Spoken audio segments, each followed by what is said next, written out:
ये दुकान पे लिख रही है स्टडी वाला ये कहानी बल पता पड़ेगा भैया ले गया अच्छा लिख के। पापा जी का नाम चंदा भारती है। Danas sam želeo da objedinim i pažljivo proučim rad profesora doktora Jana Stevensona. Ovaj čovjek dragocen je po naše stvarno, ili mogu slobodno reći naučno istraživanje pojave koju zovemo život posle smrti ili popularnije reinkarnacija. Čitava priča vezana za nju vuče korene iz jednog ozbiljnog, finansiranog naučnog istraživanja dotičnog profesora. Čovjek realista u svakom smislu te reči sa preko 60 objavljenih dela, visoko ocenjenih od strane nauke. Baš on krenuo je putem izučavanja onoga od čega se nauka sklanja i zato je od neverovatne važnosti po nas koje interesuje istina. Jan Stevenson smatra se za pionira istraživanja reinkarnacije. 40 godina svog života posvetio je putovanju po svetu, studirajući decu koja su imala spontana sećanja prošlih života. Pažnju je posvetio deci, jer je smatrao da su deca pouzdaniji izvor što se tiče namera ili smišljenih fabrikacija neistina. Odrasli lako mogu imati viši cilj, imali su vremena da pročitaju dosta knjiga, upoznaju se sa slučajevima i zloupotrebe ih. Međutim, kada deca, koja tek progovore i počnu da pričaju svojim roditeljima o sećanjima iz prošlih događaja, to je jako teško smatrati za nameru, jer deca tog uzrasta nisu u stanju da tako nešto naprave. Teško je smatrati da dete koje tek uči da govori i izgovara rečenice poput moje ime nije tako, vi niste moji roditelji, ja ne pripadam ovde, nije nešto što mi očekujemo. Oni koji imaju decu savršeno znaju da deca praktično imitiraju roditelje i drugu decu i da sve što govore je ono što su čuli, a ovakve stvari dete neće čuti u svom okruženju. Deca u slučajevima koje je proučavao Stevenson često su bila toliko precizna da su pored svog imena znala imena roditelja, čitave rodbine do tačnog geografskog mesta svog bivšeg mesta gde su živela. Deca daju toliko informacija da je lokacija i identitet ljudi dovoljan za pronalazak istih, za povezivanje i bliski susret. U pojedinim slučajevima biološki roditelji bivaju uplašeni podacima koji bi mogli znati isključivo oni koji zaista poznaju porodice, te se plaše da deca ne požele da ostanu u tim novo starim lokacijama. Stevenson je inače istražio preko 2500 sličnih slučajeva u rasponu od 40 godina. Od ovog broja polovina slučajeva se smatra za neoborive i naučno-metodološki dokazane. On ih često naziva i rešeni dokazani slučajevi. Druga polovina odnosi se na slučajeve kod kojih lokacija nije moguća i samim tim nije dokaziva, a najviše obraća pažnju na medicinske analize.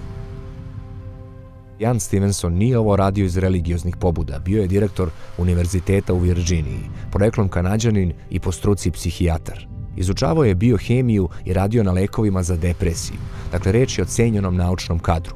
Toliko cenjenom da je fizičar Chester Charlson, koji je ujedno i pronalazač elektrofotografije, to jest buduće fotokopije, dao $1 milion krajem 60-ih Stevensonu, specijalno za istraživanje reinkarnacije.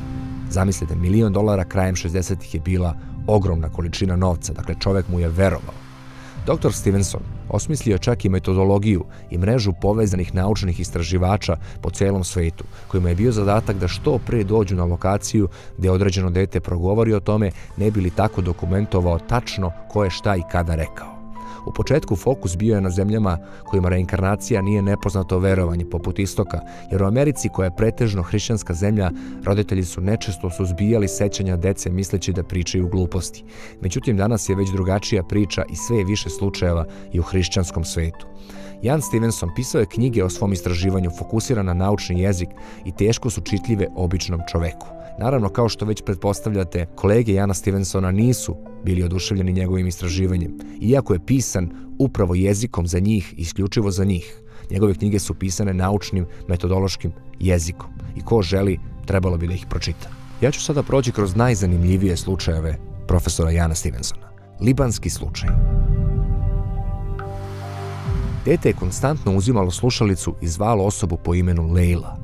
Kako je Edrus rasla i povećavao se broj reči, počela da priča o životu srednjovečne, udate žene koja je imala decu. Jedno dete zvalo se zaista Leila. Žena je bila bolesna i umrla je neposredno pred rođenje libanske devojčice. Na ovoj slici Edrus je imala između 6 i 7 godina kada je dr. Stevenson prvi put upoznao.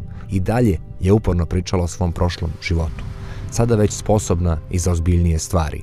Umela je da poziva muža, umrle žene i pita ga kako je, šta radi. Dakle, brinula se za njega. Često ljubomorna kada čovjek priča o druženju u komšiluku sa prijateljima. Čovjek se na kraju ponovo oženio. Ova je slika Edruz sa 25 godina. Još uvijek jako vezana za svoj prošli život i neudata. A ovo je slika žene koja je umrla. Pogledajte tu sličnost. Naježio sam se kada sam ugledao sliku. Ne znam kako je vama prošao taj moment, ali meni je zaista bio fantastičan. Iz daljeg istraživanja se navodi da je devojčica bila u stanju da sa slika koje su je pokazivali, a na kojima je bio čovjek za koga je vezana sa prijateljima, navodi maltene sva imena i to precizno bez grešaka. Nikako nisu mogli da povežu koje bi bilo objašnjenje ovog fenomena i prihvatili su da zaista postoji neka viša konekcija. Inače, pokojna žena i devojčica koja misli da je ona, obe su poreklom iz Libana, što je neverovatno jer je pokojnica umrla u Virginiji. Drugi slučaj, nazovemo ga turski slučaj. Na ovoj slici vidi se čovjek iz centralne Turske po imenu Sabit. Bio je pekar i jedna jako dobra osoba, kako navodi dr. Stevenson. Ovaj slučaj je jako zanimljiv, jer se pored narativnih dokaza susrećemo i sa fizičkim tragovima, ožiljcima na telu koji su u saglasnosti sa sećanjem dotične osobe o prošlom životu. U ovom slučaju čovjek se seća da je bio veoma opasni bandit Jim O'Haek i to je osoba koju vidite na slici. 30. godina bio je jako uspešan ulični pljačkaš putnika. Skrivao se u šumi odakle je napadao i pljačkao. Na kraju neko je odao lokaciju iz koje je delovao i policija je uspela da opkoli mesto. Zapali vatru, ne bi li se predao, međutim, on je odlučio da se ubije pucajući sebi u vrat. Na ovoj slici vidimo Sabidov ožiljak sa kojim se rodio. Vidi se tačno ovdje. Istraga se nije završila naravno na ovome i doktor na kraju uspio je da se poveže sa policajcem koji je radio na zasedi i koji je prvi pronašao upucanog razbojnika kada su razbili vrata i upali u kuću, što je policajac i potvrdio. Opisao je da je jasno video da je čovjek pucao sebi u vrat i da je metak prošao sa gornje strane lobanje. Kasnije, doktor se uverio da Sabid ima i drugi ožiljak na vrhu glave sa kojim je također rođen i to možete vidjeti na ovoj slici. Koliko je ovaj slučaj neverovatan, pokazuje policijska skica i opis događaja koji je deo standardne policijske procedure. Neverovatno je kako se i ugao metka, to jest ulazna i izlazna rana pljačkaša, uklapa sa ožiljcima na Sabidovoj glavi. Na ovo dodajte da se ljudi nisu poznavali, da su iz drugog vremena i da je Sabid rođen sa ožiljcima. Imamo i slučaj indijske devojčice iz Šri Lanke. Devojčica koja je odbijala da jede dok je roditelji ne odvedu na mesto o kome priča. Ovo je njena slika. Prvo su je naravno odveli u jedan obližnji gradić misleći proći će je. Međutim, ona je tačno znala gde ide, tražila je da je vode tamo gde kaže. Na ovoj slici vidi se devojčica o kojoj je govorila i koja se zaista igrala sa drugim detetom iznad kuće pored stepenica. U nesrećnoj igri devojčica je pala i udarila glavom o pod. Dr. Stevenson je stupio u kontakt sa bolnicom koja je pokušavala da spasi devojčicu i saznao da je krvarila iz lijevog uveta zbog udarca u gornji levi vrh glave. Na ovoj slici vidimo ožiljak sa kojim je rođena indijska devojčica koja se seća prošlog života i misli da je devojčica koja je nesrećno pala. Ožiljak sa rođenja se prilično uklapa u ranu od udarca. Naravno, sve ovo opširnije možete pročitati u njegovoj knjizi koja se zove 20 slučajeva reinkarnacije. Slučaj upucanog dečka je isto jako zanimljiv slučaj. Na ovoj slici vidi se dečak kraj oca i prevodioca koji je radio za doktora Stevensona. Imao je oko 14 godina. Sa ovim ožiljkom koji vidite na slici je i rođen. Primećuje se gubitak pigmentacije koji nije ni malo slučajan i u velikoj meri se ponavlja kroz razne slučajeve kako navodi doktor. Stevenson, radeći na ovom slučaju, dobio je podatke patologa koji je radio na telu upucanog mladića iz sećanja i tražio je od njega da mu označi ubojne rane i lokacije na telu. Patolog mu je kasnije poslao patološku skicu ubijenog, koju vidite na ovoj slici. Dvocevke imaju tačno specifične ubodne probojne rane i lako se može odrediti udaljenost ispaljenog baruta koji se uklapa sa pričom dečka koji se seća prošlog života. Ako se vratimo na ožiljke dečaka, vidi se neverovatna sličnost i podudaranje sa ranom. हम लोग इस पे शक करते थे, हम पूछते थे कि हम कौन है, तो ये बताता था कि हम तुम्हारे घर के नहीं है। मेरे यहाँ मैंने तुम्हारे यहाँ जन्म लोए तो मेरे तो क्या कहते तुम माँ बाप और भी माँ बाप। तो हमारी ये जिज्ञासा हुई कि इसके बालक जब ये कहता रहता था कि कौन से हैं, तो हमें कहा देख तो लिया जाए कि कौन से हैं। हम लोगों ने तो कभी देखा नहीं था, तो हमने इनके घर पहुंचने के बाद उन्हें सूचना दी कि आप अपने बालक, पड़ोसियों के बालक और इनके सभी बालकों को एक झुंड में बैठा दीजिए।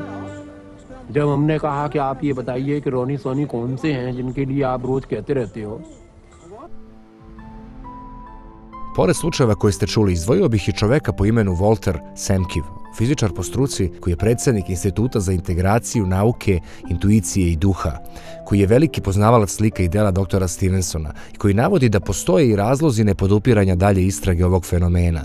Jedan od razloga je što mnogi slučajevi reinkarnacije, koje je doktor izučavao, da ljudi nečesto reinkarniraju u pripadnike drugih vera i da sama ta činjenica ukazuje da ljudi iz života u život menjaju nacije i vere, što je nešto što u velikom broju slučajeva postavlja zid ispred svakog daljeg pokušaja istraživanja ovog fenomena.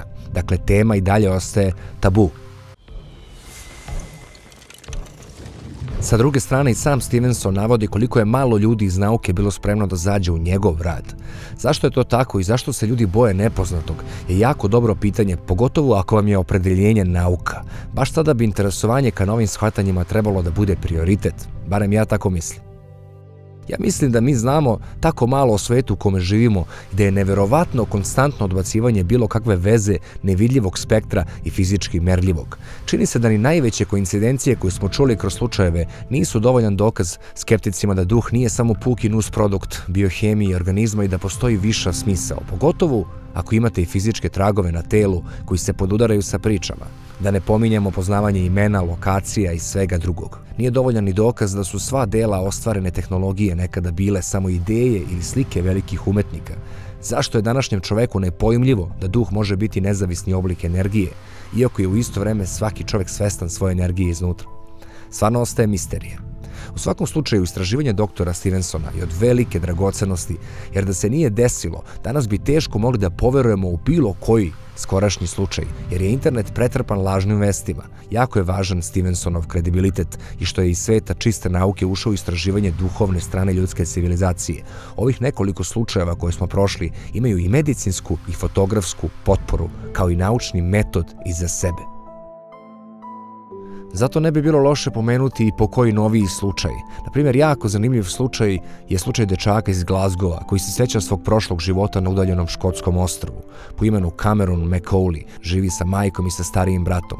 Počeo je da se seća svog prošlog života na ostrvu zvanom Bara sa svoje 2 godine. Seća se porodice oca, majke, svoje braće i sestara i svog crno-belog ovčara. Seća se da je živeo pored plaže u svojoj beloj kući i nedaleko od mesta gde sleću avioni. Seća se da mu je otac poginuo tako što ga je udario auto i da se zove Shane Robertson. Njegova majka Norma nije se dobro nosila sa tim i na kraju je odvela Camerona kod dečijeg psihijatra doktora Jima Tuckera. Sa njim zajedno su otišli na ostrvo Bara da bi saznali istinu. Bara se ispostavlja kao ostrvo do koga se može doći samo brodom. Udaljeno je skoro 300 km od Glasgowa. Na osnovu ove priče urađen je čak i dokumentarni film i tu možete pogledati i detalje. Dečko bio je oduševljen i govorio da mu je drago da se vratio kući, da se seća predela. Mnogih stvari nije mogao da se seti, ali se mnogo toga setio i njegovo uzbuđenje je taj možda najjači dokaz svim skepticima.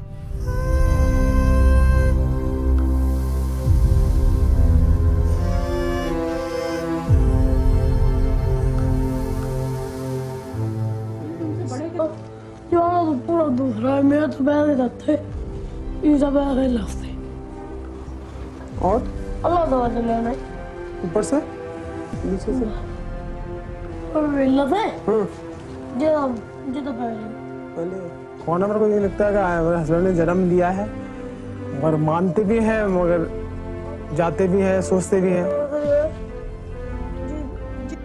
Na sreću, smrt doktora Stevensona nije zaustavila dalje istraživanje nematerijalne strane ljudske prirode i sličnih fenomena. Doktor i redovni profesor na Univerzitetu Virginija, Jim Tucker, je naslednik i bivši učenik doktora Stevensona. Izdao je 2 knjige kroz svoje istraživanja. Dakle, govorimo o visoko obrazovanim i podrazumeva se hrabrim ljudima sa stabilnim poslovima na prestižnim univerzitetima. Izdvojio sam 2 njegova slučaja koja su potpuno meni neverovatna, a verujem i vama će biti. Slučaj dečaka po imenu James Leninger. Dečak je dao pozamašan broj informacija iz svog sećanja u kome je bio pilot u Drugom svetskom ratu. Profesor Jim navodi da su sva dokumenta i istraživanja prilikom ispitivanja dečaka bila sakupljena pre same identifikacije pilota i da su se svi iskazi i podaci kasnije zaista potvrdili prilikom ispitivanja ličnosti pilota. Iz ovog slučaja se jasno vidi da moraju postojati konekcije između sadašnjeg života dečaka i prošlog života vojnog pilota. Slučaj ide ovako. Dečak je bio kao i svako dete, voleo je da se igra. Niko nije ni pretpostavljao da će avioni koji su mu bili najzanimljiviji, sa kojima se najviše igrao, obeležiti njegov kasni život. Naime, dečak sa 2 godine počinje da sanja strašne noćne more u kojima se avion ruši. Sanjao ih je i do 4 nedeljno. Vikao bi sa podignutim nogama u snu: avion gori, rušimo se, mali čovek ne može izaći. I tako dalje. Međutim, stvari počinju da se komplikuju kada je dečak propričao i počeo da navodi detalje poput: bio sam pilot i nadletao sam brod na kome je pisalo na Toma. Moj avion bio je Corsair. Pričao je kako su ga oborili Japanci iznad Iwo Jime. Rekao je kako je na pomenutom brodu imao prijatelja po imenu Jack Larson. Na kraju roditelji su morali da istraže čitavu stvar jer je dečak bio uporan. Ispostavlja se da je nosač aviona po imenu na Toma stvarno plovio za vreme rata u operaciji u blizini oblasti Iwo Jima i da su izgubili jedan avion u kome se nalazio pilot po imenu James Houston. Ne samo to, već se način rušenja i razlog rušenja aviona poklapa sa pričom dečaka. Da stvar bude luđa, u avionu je zaista sedeo još jedan čovek, James Larson. Sjetite se dečakovih reči: mali čovek ne može da izađe. Ne zaboravite da je ove sve podatke iznalo dete od skoro samo 3 godine. Drugi slučaj koji navodi profesor Tucker je slučaj dečaka po imenu Ryan. Dečak iz Oklahome, koji u jednom momentu počinje da priča majci o svom životu u Hollywoodu, uglavnom toliko tužan zbog toga da je plakao. U jednom momentu na TV-u je išao neki stari film i dečak je skočio i uzviknuo: evo me, ovo sam bio ja. Zatim je pokazao na još jednog čoveka iz filma i rekao: da vidi, ovo je George, mi smo zajedno radili na filmu. Čovjek na koga je pokazao bio je George Raft, filmska zvezda 30. godina. Drugi čovjek koga je pokazao, to jest sebe, nije imao neke uloge osim ove. Ryan je vremenom širio svoju priču kako je radio kao igrač u Njujorku i odatle otišao za Hollywood, kako je imao ogromnu kuću sa bazenom i kako je, navodi, upoznao svet velikih brodova, to jest luksuza. Živeo je na mestu u čijem nazivu se pominjao kamen.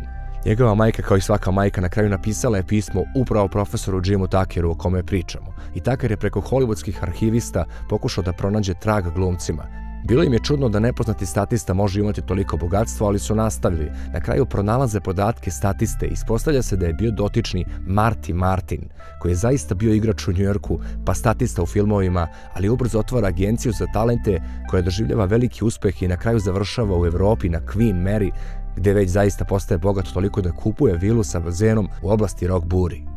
Koje su šanse i kolike koincidencije treba da se dese da se ne zapitamo da li je samo fizički svet taj stvaran svet koji vidimo ili postoji ipak nešto mnogo dublje u nama, ta svesnost, ta duša, ta imaginarna energija. Pomenuo sam na početku videa da ću govoriti o čoveku koji je navodno opovrgnuo tvrdnje profesora Stevensona. Rekao sam navodno jer zapravo nije osporio duh kao drugi entitet, što je meni najvažnije u smislu reinkarnacije, već da takvi događaji nisu isključivo vezani za prelazak iz mrtvog tela u novo, već se mogu dešavati za vreme života oba spiritualna razmenjivača. Čovjek po imenu Geoff Cutler, inače hrišćanski spiritualista, koji tvrdi da posjeduje 15-godišnje iskustvo izučavanja lika i dela doktora Stevensona. Za očekivati je da se hrišćanin ne slaže sa životom posle života, jer hrišćanstvo to ne priznaje.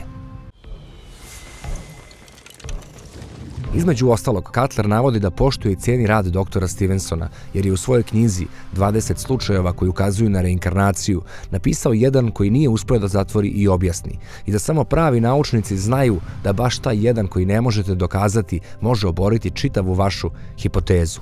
Cutler navodi slučaj dečaka iz Indije po imenu Jasbir, koji je sa 3,5 godine bio jako bolestan, toliko da je pao u komu koju je njegova porodica protumačila kao smrt. Dečak se povratio posle nekoliko sati i kroz 2 nedelje počeo da pokazuje potpunu promenu u ponašanju. Tvrdio je da je Bahmim, zvani Soba Ram, koji je umro kada je Jasbir imao 3,5 godine. Cutler navodi da ovo ne može biti dokaz reinkarnacije, jer ne postoji potpuno podudaranje vremena smrti i padanja u komu. Oba subjekta živjela su u obližnjem dijelu Indije. Jazbir je tvrdio da je Soba Ram savjetovan od strane nevidljive sile da se postara za njega. Dakle, kako navodi, ovaj slučaj se ne može smatrati kao reinkarnacija, već kao opsednutost, jer je Jazbir pokazivao znake iz sebe i novog sebe nakon povratka iz kome. Geoff Cutler navodi još jedan slučaj koji protivureči reinkarnaciji, a on je vezan za jednogodišnju devojčicu Lurency Venum, koja je počela da pokazuje ličnosti Mary Ruff, koja je naravno umrla. Navodi kako se reinkarnacija pogrešno tumači i da je u pitanju opsednutost, jer je devojčica pokazivala znake druge osobe tek svega nekoliko meseci. Dakle, kao što vidite, Geoff Cutler ne osporava priču u smislu budalaština, već ima drugačije viđenje slične pojave. Po Cutleru je reinkarnacija zapravo opsedanje ili privremeno kontrolisanje jednog tela od strane drugog. Meni lično je ovo dovoljan indikator da shvatim da postoje velike naznake da je duh zapravo stvarno nezavisni entitet i da svest koju doživljavamo nije samo stvar biohemije i funkcionisanja organa, već nešto što zaista predstavlja neki nezavisni vid energije koji je nama neobjašnjiv jer je nemerljiv u smislu predviđanja.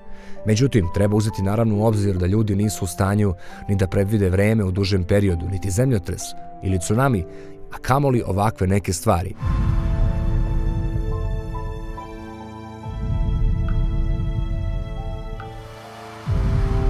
Po meni najveći dokazi tog duhovnog sveta su u zakonima privlačenja, pa i sama nauka zasniva sve svoje vere, načine i teorije na postulatu sile privlačenja koja deluje iz centra.